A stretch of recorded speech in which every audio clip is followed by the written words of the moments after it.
let's fight it. Oh, hey, get a hold of depression, let's fight it. Get a hold of starvation, let's stop it. Cause we can't want good things we have and still not do nothing. Oh yeah. Get up, stand up and fight, make we keep down recession door. As far as I can see, there ain't no justice for the poor. Belittling and lynching us for 100 years or more. It's like for the poverty, there is no cure. I look up to the hills to see a sign. Right behind the darkest cloud, a silver line a shine. Can't believe them robbing forbearance like we blind. But I'm a go-getter, so I gotta get in mine.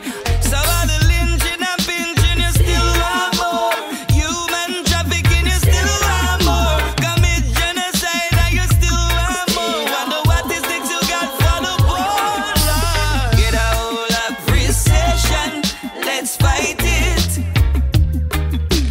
Get a hold of depression, let's fight it. Get a hold of starvation, let's stop it. Cause we can't want good things we have and still not do nothing. Oh Lord. Yeah, we in Brownsville, you know, live out here, man, in the hood, where people have to be mindful of their everyday life. We struggle out here to survive because we're in the hood. And what the hood means is that it's rough and it's tough out here. And everything is hard. I have a brother that works with me standing right here. His name is Brother Shabazz. And I'm going to let him go in to actually explain to everybody what is the state of Black America.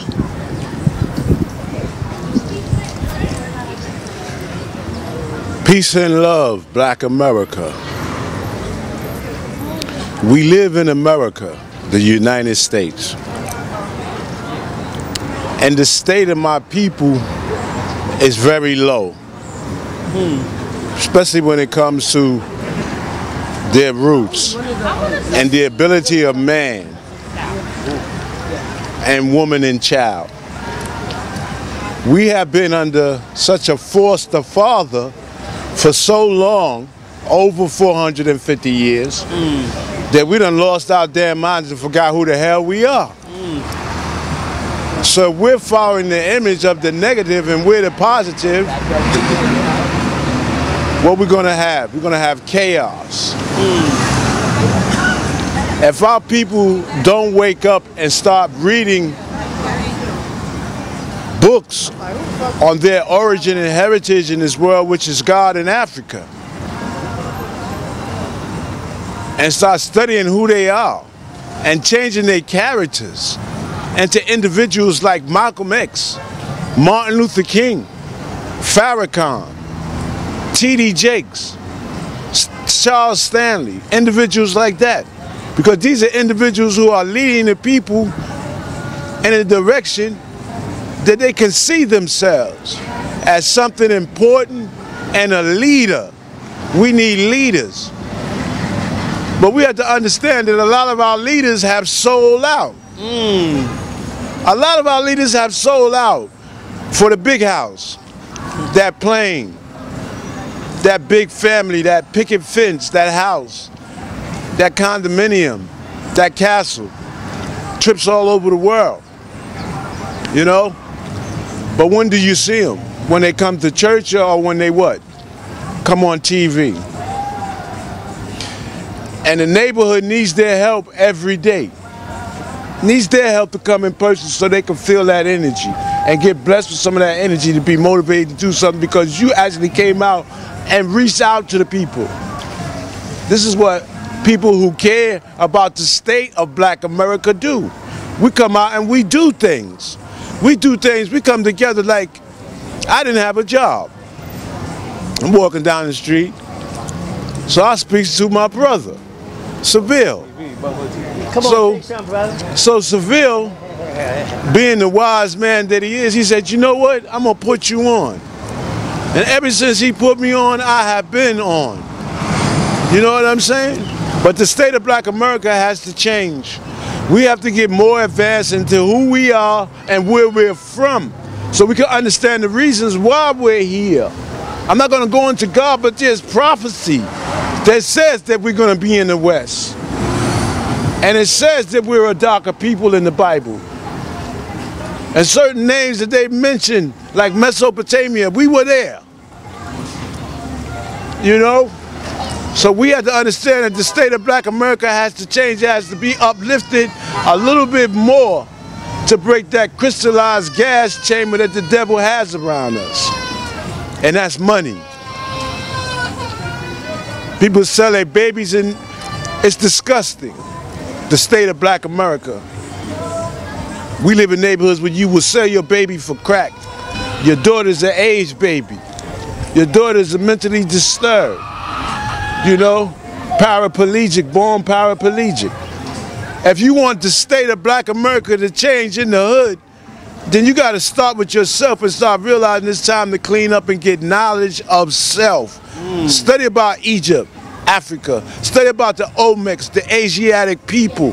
Study about the Africans, the Nubians, the Mesopotamians, the Carthaginians. Speak. Speak with your mind to your people in peaceful manners. No more yelling and outbursts in the hood. We don't need that unless it's an injustice. Then you can yell and scream if there's an injustice. But other than that, don't scream and hurt your hood. Build up your hood, protect your hood, because this is us. This is all we got. Thank you, my brother, you know what I'm saying, for giving us an insight on that. How do you think that we're actually going to get out of this mess we're in? I mean, because you have all these different religions that cause separation, and it cause us to be divided. Right. Because I don't believe what you believe, you don't want to talk to me. Right. Different. You know what I'm saying? You know, because you're a Sunni Muslim, you're an Orthodox Muslim, or you know what I'm saying, a black Muslim. Right. You know what I'm saying, represented by Farrakhan. Right. So to me, I think that's a problem because there's only one God. Right, there is. But we didn't separate it and made them 10 and 20 and 30 different gods. True. But there's only one God. But polytheism exists. You know what I'm saying? Yeah, well, polytheism. That's the you know what I'm saying? of many. Right, but it came out of Egypt. Yeah, it came out of Egypt. But you know why it came out of Egypt?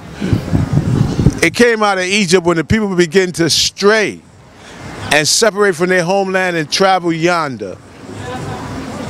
That's when it began to separate. You understand what I'm saying? And the people traveled and things changed, you know? Thank you, my brother, you know what I'm saying, for actually giving us an insight, man, on your view, you know what I'm saying, what you thought about the state of Black America. At the end of the day, I think that it's very important for us to realize that in order for us to make it out of the hells of North America, where we at right now, we're going to have to change a lot of things about ourselves as individuals. You know what I'm saying? We have to learn how to respect one another. That's one characteristic. That's one characteristic that we don't look at that much. We have to change, you know what I'm saying, the brainwashing process.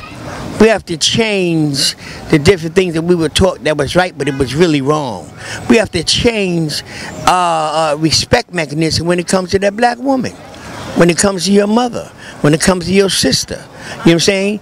For some reason, you know what I'm saying, we don't respect that black woman enough. You know what I'm saying? We understand that everybody has been under duress. Everybody has been under pressure. You know what I'm saying? Because we live in an environment where a lot of us don't have a lot of money. You know what I'm saying? A lot of us don't have the materialistic things that we would like to have. But remember that these were transformed. These thoughts were transformed into our minds. Thinking that if you didn't have a pair of Gucci's on, or you didn't have a pair of Pradas on, that you wasn't anything. You know what I'm saying? You have to have something to make you feel good about yourself. And that's a problem. And a lot of black people are in that state of mind. I'm not saying anything is wrong with these things if you can afford it. You know what I'm saying? But you got to give your children something to eat, some food, something. You know what I'm saying? Before you will go out and spend $100 or $200-$300 for some of these items that the European had came up with. You know what I'm saying? We have to change that particular thought in our minds. And we have to look at ourselves as survivors because we have been through hell, you know what I'm saying, in this country. You know what I'm saying? Way before we even came here as slaves, we were great. We were powerful people. We built empires all over the world and left them so that people can actually come and look at what we accomplished as black African people, as Moors. You know what I'm saying? As supreme people. You know what I'm saying? You know, so we got to understand that at the end of the day, you know what I'm saying, we have to understand that we must change certain characteristics of ourselves in order for us to survive.